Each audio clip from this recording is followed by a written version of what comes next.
नमस्कार, मैं हूं सत्यपाल और आप देख रहे हैं CWB हिंदी न्यूज। शक संवत 1946 विक्रम संवत 2081 आज भाद्रपद मास के कृष्ण पक्ष की चतुर्थी तिथि और दिन शुक्रवार है। तदनुसार अंग्रेजी तारीख 23 अगस्त सन 2024। चतुर्थी तिथि आज सुबह 10:39 तक रहेगी। उसके बाद पंचमी तिथि लग जाएगी। सबसे पहले आज की सुर्खियां। जिला आयुष समिति गुरुग्राम में आई योगा इंस्ट्रक्टर के पदों पर भर्ती, 12वीं पास कर सकते हैं आवेदन। हरियाणा में VLDA के नियमों में बदलाव, अब 12वीं पास छात्र कर सकेंगे डिप्लोमा, आदेश भी जारी। हरियाणा से खाटू श्याम व जयपुर के लिए स्पेशल ट्रेनों का संचालन शुरू, बताएंगे टाइम टेबल और स्टॉपेज।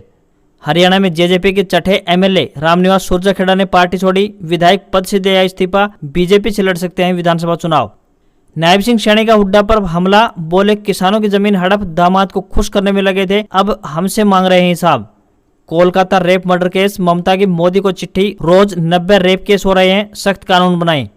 और रावलपिंडी टेस्ट के दूसरे दिन पाकिस्तान हावी, बांग्लादेश के खिलाफ शकील और रिजवान के शतक, होम टीम 421 रन से आगे। और अब खबरें विस्तार से।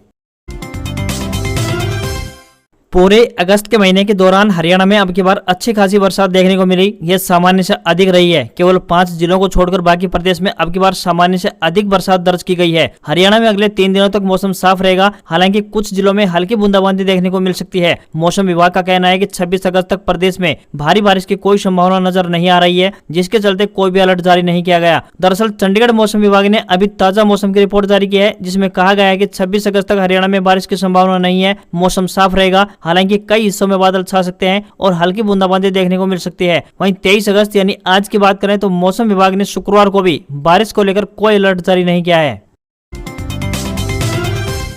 जिला आयुष समिति गुरुग्राम द्वारा योगा इंस्ट्रक्टर के पदों पर भर्ती के लिए आवेदन आमंत्रित किए गए हैं। जो भी उम्मीदवार इन पदों के लिए इच्छुक हैं, वे अपने आवेदन भेज सकते हैं। आपको बता दें कि यह भर्ती अनुबंध आधार पर की जाएगी। महिला व पुरुष दोनों वर्गों के उम्मीदवार भारतीय डाक के जरिए अपने आवेदन भेज सकते हैं। लोकल एरिया के आवेदकों को प्राथमिकता दी जाएगी। यह भर्ती 31 मार्च 2025 तक अनुबंध व अस्थायी आधार पर की जा रही है। आवेदन करने की आखिरी तारीख 6 सितंबर 2024 रहेगी। इंटरव्यू का समय की बात करें तो 13 सितंबर 2024 को रहेगा। इंटरव्यू का स्थान 10:30 बजे से ADC office opposite mini secretariat Vikas Sadan Gurugram रहेगा। आवेदक 12वीं पास होनी चाहिए तथा योगा वेलनेस इंस्ट्रक्टर कोर्स में कम से कम 6 माह का कंप्यूटर डिप्लोमा धारक भी होने चाहिए। आवेदकों को कोई भी आवेदन शुल्क जमा नहीं करना होगा। न्यूनतम आयु 18 वर्ष और अधिकतम आयु 42 वर्ष तय की गई है।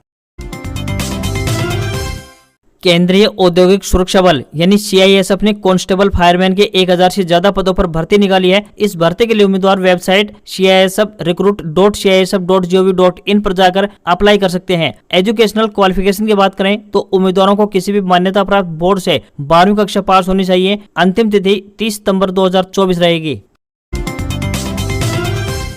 भाजपा की ओर से यमुनानगर और कैथल के कलायत में जन आशीर्वाद रैली का आयोजन किया गया। इसमें मुख्यमंत्री नायब सिंह सैनी ने कांग्रेस और पूर्व मुख्यमंत्री भूपेंद्र सिंह हुड्डा पर जमकर हमला बोला। कलायत में मुख्यमंत्री नायब सिंह सैनी ने कहा कि भूपेंद्र हुड्डा अपने कार्यकाल की बात करें, जहां केवल भ्रष्टाचार, क्षेत्रवाद, भाई भतीजावाद का ही साम्राज्य रहा है। कर्मचारियों की नौकरी तो छोड़ो, तबादले तक पैसों से होते थे। यही नहीं, हुड्डा किसानों की जमीन हड़प कर दामाद को खुश करने में लगे रहते थे। अब पंजाबियों को बाहरी बताकर अपमान कर रहे हैं। उन्होंने कहा कि जिनके खाते खराब हो वो मेरा हिसाब लिए फिरते हैं। हुड्डा में दम है तो बुजुर्गों के बीच जाकर हिसाब दें और बताएं कि बुजुर्गों को 500 रुपए पेंशन के लिए किस तरह के धक्के खाने पड़ते थे। उन्होंने कहा कि अब हुड्डा बोल रहे हैं कि पेंशन 6000 रुपए कर देंगे। वे 10 साल मुख्यमंत्री रहे, तब उन्होंने पेंशन क्यों नहीं बढ़ाई? जब ये पोर्टल खत्म करने की बात करते हैं तो इनके मुंह से भ्रष्टाचार की बू आती है। हरियाणा में परिवार पहचान पत्र को लेकर बड़ी खबर सामने आ रही है। कहा जा रहा है कि PPP यानी परिवार पहचान पत्र अलग करवाने का प्रोसेस अब विभाग ने बंद कर दिया। ऐसे में अब आप अपनी फैमिली आईडी को अलग नहीं बनवा पाएंगे। जानकारी के मुताबिक बता दें कि हरियाणा सरकार ने नागरिकों की सुविधा के लिए फैमिली आईडी अलग करवाने के लिए ऑप्शन खोला था, जिसमें हजारों परिवारों ने अपना परिवार पहचान पत्र अलग बनवा लिया। यह पोर्टल 2 जुलाई 2024 से शुरू किया गया था। फैमिली आईडी अलग करते समय परिवार पहचान पत्र संख्या और मोबाइल नंबर यानी OTP से अलग की गई। अब 20 अगस्त से फैमिली आईडी अलग बनवाने के प्रोसेस को बंद कर दिया गया है। इसके लिए पोर्टल से फैमिली आईडी को अलग करने का विकल्प पोर्टल से हटा दिया गया है। सैनी सरकार ने हाल ही में नागरिकों के लिए ऐलान किया था कि वो बिना बिजली कनेक्शन के अपनी फैमिली आईडी को अलग करवा सकते हैं, जिसके बाद 50,000 से ज्यादा लोगों ने अपनी फैमिली आईडी अलग बनवाई है। हालांकि पहले फैमिली आईडी को अलग करवाने के लिए नई बिजली कनेक्शन की शर्त अनिवार्य थी। हरियाणा के कैथल में कांग्रेस नेता रणदीप सुरजेवाला ने बड़ा दावा किया है। उन्होंने कहा कि हरियाणा में कांग्रेस की सरकार बनेगी। इसके अलावा उन्होंने कहा कि कांग्रेस के सत्ता में आने पर आढ़तियों का कमीशन 45 पैसे से बढ़ाकर फिर से 2.5 रुपए कर दिया जाएगा। दरअसल वित्त मंत्री जेपी दलाल ने हाल ही में कहा था कि कांग्रेस की सरकार बनी तो 6 महीने में दिल्ली वाले गिरा देंगे। उनके इस बयान पर रणदीप सुरजेवाला ने पलटवार किया है। उन्होंने कहा कि इससे साबित हो गया है कि बीजेपी हरियाणा में हार रही है। रणदीप सुरजेवाला ने कहा कि वित्त मंत्री ये बात भूल गए हैं कि दिल्ली में बैठी सरकार की जनता ने हैकड़ी निकाल दी। 400 पार कहने वाले 240 पर सिमट कर रह गए। उन्होंने कहा कि ये 2014 नहीं बल्कि 2024 है। हरियाणा प्रदेश भर में VLDA यानी पशु चिकित्सा और पशुधन विकास सहायक डिप्लोमा करने के नियम बदल गए हैं। अब किसी भी संकाय में 12वीं पास छात्र VLDA के लिए अप्लाई और डिप्लोमा भी कर सकेंगे। इससे पहले केवल 12वीं मेडिकल पास आउट स्टूडेंट ही इस कोर्स के लिए आवेदन कर सकते हैं। अब आर्ट, कॉमर्स और नॉन मेडिकल संकाय से पास विद्यार्थी भी डिप्लोमा कर पाएंगे। पशुपालन एवं डेयरी विभाग हरियाणा द्वारा ऑफिशियल पत्र जारी कर दिया गया है। नए शैक्षणिक सत्र यानी 2024-25 में इन नियमों को लागू कर दिया गया है। बता दें कि वर्ष 2018 से ही VLDA करने के नियमों में बदलाव के लिए हिसार लुवास यूनिवर्सिटी में धरना दिया गया था। VLDA डिप्लोमा के लिए प्रदेश भर में 17 कॉलेज हैं। लुवास विश्वविद्यालय के अनुसार हिसार, महेंद्रगढ़, भिवानी, सिरसा, सोनीपत, रोहतक, फतेहाबाद, झज्जर, पंचकुला, जींद और पलवल में कुल मिलाकर 17 वेटरनरी कॉलेज हैं।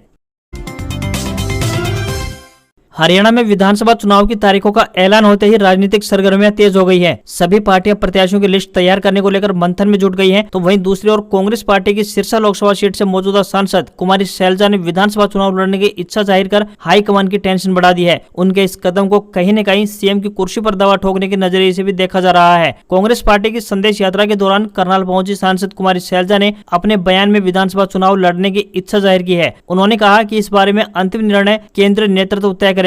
उनसे पूछा गया कि नीलाखेड़ी विधानसभा क्षेत्र से चुनाव लड़ने को लेकर उनका नाम सामने आ रहा है तो उन्होंने कहा कि ये सब केंद्रीय नेतृत्व तय करेगा कि कौन कहां से चुनावी रण में उतारा जाएगा। वहीं चिरंजीवी राव के डिप्टी सीएम के पद पर दावा ठोकने को लेकर उन्होंने कहा कि सब पार्टी हाईकमान तय करेगा। वहीं जेजेपी विधायकों के इस्तीफे पर शैलजा ने कहा कि यह पार्टी तो पहले दिन से भानुमति का कुनबा है। जसपा के टिकट पर जो भी विधायक निर्वाचित हुए थे वे हमारी पार्टी से ही गए हुए नेता थे। उनका आपस में कभी तालमेल रहा ही नहीं। समय आने पर बिखराव होना पहले से ही तय दिखाई दे रहा था।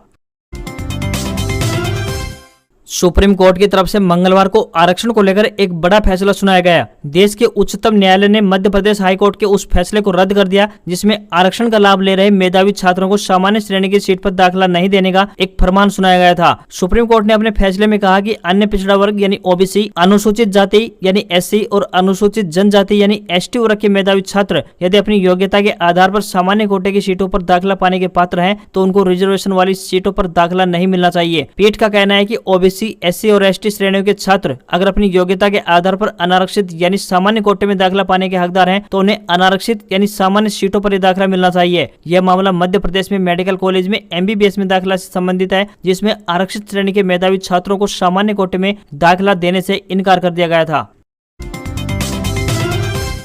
हरियाणा में आगामी कुछ समय बाद विधानसभा चुनाव होने हैं जिसको लेकर चुनाव आयोग द्वारा पूरा शेड्यूल जारी कर दिया गया है। अब टिकट बंटवारे को लेकर पार्टियों में घमासान मचा हुआ है। विपक्षी दल कांग्रेस भी टिकट बंटवारे को लेकर पेशों-पेश की स्थिति में नजर आ रही है। पार्टी के नेताओं के बीच की अंदरूनी कलह जग जाहिर है। अलग अलग अवसरों पर यह दिखाई भी देती है। विधानसभा चुनाव के टिकट बंटवारे को लेकर भी आपसी कलह सामने आनी शुरू हो चुकी है। ऐसे में अब टिकट बंटवारे के अधिकार पार्टी हाईकमान को सौंप दिए गए हैं। बता दें कि 21 अगस्त को दिल्ली में कांग्रेस पार्टी की स्क्रीनिंग कमेटी की बैठक हुई थी। इसमें भूपेंद्र सिंह हुड्डा, कुमारी शैलजा, रणदीप सुरजेवाला, पूर्व मंत्री वीरेंद्र सिंह, कैप्टन अजय यादव समेत कई बड़े नेता शामिल हुए थे। उम्मीदवारों को लेकर मीटिंग में अलग अलग दावे नजर आने पर अंतिम फैसला हाईकमान पर छोड़ दिया गया। इस बारे में अंतिम फैसला मल्लिकार्जुन खड़गे करेंगे। सूत्रों से मिली जानकारी के मुताबिक बता दें कि इस महीने के अंत तक कांग्रेस द्वारा पहली लिस्ट जारी कर दी जाएगी। हरियाणा में रेल यात्रियों के लिए एक अच्छी खबर सामने आई है। त्योहारी सीजन में अतिरिक्त भीड़ भाड़ को देखते हुए भारतीय रेलवे ने यात्रियों को 2 स्पेशल ट्रेनों के संचालन की सौगात दी है। रेवाड़ी रिंगस रेवाड़ी और जयपुर भिवानी जयपुर स्पेशल ट्रेनों के संचालन को हरी झंडी दिखा दी गई है। बता दें कि train number 09731 Rewari rings special 31 अगस्त तक रेवाड़ी से रात 10:50 पर रवाना होकर रात्रि 1:50 पर रिंगस पहुंचेगी। इसी तरह वापसी में train number 09732 rings Rewari special train 1 सितंबर तक रिंगस से रात 2:10 पर रवाना होकर सुबह 5:20 पर रेवाड़ी स्टेशन पहुंचेगी। बीच रास्ते में यह ट्रेन कुंड, अटेली, नारनौल, निजामपुर, डाबला, नीमकाथाना, कांवट व श्री माधोपुर स्टेशनों पर दोनों दिशाओं में ठहराव करती हुई जाएगी। खाटू श्याम धाम जाने वाले श्रद्धालुओं को इस ट्रेन के संचालन का विशेष लाभ मिलेगा। वहीं train number 09733 Jaipur Bhiwani special train 15 सितंबर तक जयपुर से सुबह 7 बजे रवाना होकर दोपहर 2:20 पर भिवानी पहुंचेगी। इसी तरह वापसी में train number 09734 Bhiwani Jaipur special train 15 सितंबर तक भिवानी से शाम 4:05 पर रवाना होकर रात्रि 11:15 बजे जयपुर पहुंच जाएगी।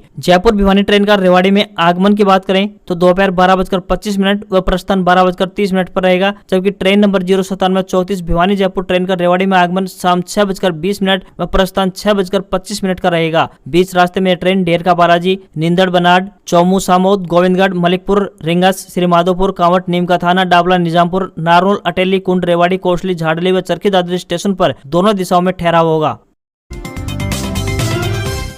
Indira Gandhi national open university यानी इग्नू ने शैक्षणिक सत्र 2024-25 के जुलाई सत्र में ऑनलाइन और open and distance learning mode में एडमिशन के लास्ट डेट को बढ़ाकर 31 अगस्त कर दिया गया है। स्टूडेंट्स की मांग पर इग्नू द्वारा फैसला लिया गया है। अब स्टूडेंट्स 31 अगस्त तक बिना किसी विलंब शुल्क के आवेदन पत्र भर सकेंगे। इग्नू की ओर से बताया गया है कि पुराने स्टूडेंट्स को भी 31 अगस्त तक ही रजिस्ट्रेशन करवाना होगा। यदि पुराने स्टूडेंट्स इस तारीख तक रजिस्ट्रेशन नहीं करवा पाते हैं तो उनका एडमिशन रद्द हो जाएगा।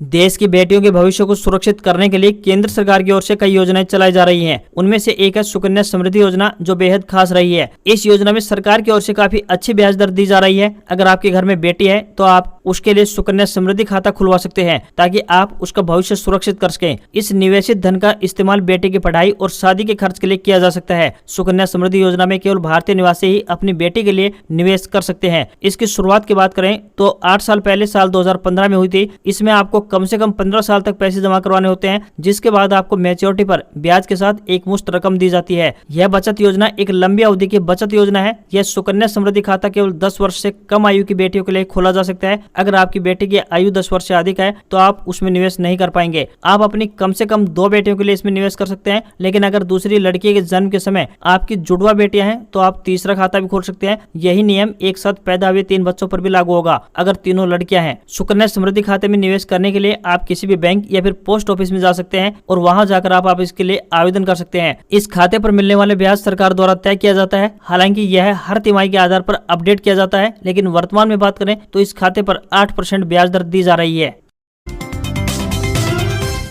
जब भी किसी दमदार एसयूवी की बात होती है तो सबसे पहले टाटा और महिंद्रा की कारों का नाम सामने आता है। अगर टाटा की बात करें तो हैरियर और सफारी इस लिस्ट में सबसे ऊपर है। महिंद्रा की लिस्ट तो और भी लंबी है। इसमें स्कॉर्पियो, एक्सयूवी और सबसे अहम बोलेरो गाड़ी शामिल है। बोलेरो को हमेशा ऐसी कार माना जाता है जो किसी भी सड़क पर चलाने के लिए एकदम परफेक्ट है, लेकिन अब टाटा ने बोलेरो को टक्कर देने के लिए कमर कस ली है। कभी सबसे ज्यादा पॉपुलर रही टाटा की एसयूवी को फिर से एक नए अवतार में लॉन्च किए जाने की खबरें सामने आ रही है। इस बार कार में फीचर, स्पेस, इंजन के साथ साथ नई लुक भी देखने को मिलेगी। तो आपको बता दें कि टाटा सुमो एक बार फिर से दस्तक दे सकती है। मीडिया रिपोर्ट्स के मुताबिक माने तो 2025 तक कंपनी एक बार फिर से टाटा सुमो को बाजार में उतार देगी। अब आपको टाटा सुमो में बिल्कुल नया इंजन देखने को मिलेगा। कंपनी अब एसयूवी में 2.0 लीटर का डीजल इंजन देने की बात कर रही है। यह वही इंजन है जो हैरियर में भी दिया गया है। इस इंजन के साथ कार की माइलेज भी काफी अच्छी है। इसमें आपको 20 किलोमीटर प्रति लीटर तक का माइलेज मिलेगा। कंपनी ने लेटेस्ट फीचर्स देने का भी फैसला लिया है। कार में आपको 10 इंच या उससे ज्यादा की इंफोटेनमेंट स्क्रीन मिलेगी। इसके साथ ही कार में आपको 6 एयरबैग, क्लाइमेट कंट्रोल, एसी,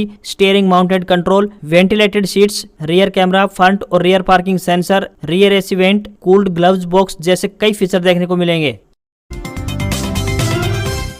भारतीय सराफा बाजार में सोने चांदी की कीमतों में मामूली गिरावट देखने को मिली है। 10 ग्राम 24 कैरेट सोने का भाव 2 रुपए गिरकर 71,717 रुपए पर पहुंच गया है, तो वहीं चांदी 130 रुपए गिरकर 84,783 रुपए प्रति किलोग्राम पहुंच गई है। दिल्ली में 10 ग्राम 22 कैरेट सोने की कीमत 66,950 रुपए और 10 ग्राम 24 कैरेट सोने की कीमत 72,970 रुपए पहुंच गई है। तो वहीं मुंबई में 10 ग्राम 22 कैरेट सोने की कीमत की बात करें तो 66,800 रुपए और 10 ग्राम की 24 कैरेट सोने की कीमत 72,870 रुपए पहुंच गई है। वहीं एक डॉलर का 83 रुपए 93 पैसे के स्तर पर क्लोज हुआ। आज खबरों बस इतना ही। देखते रहिए आपका अपना हरियाणा का सबसे बेहतरीन news channel CWB Hindi news. नमस्कार। इसी आशा के साथ आपका दिन शुभ रहे।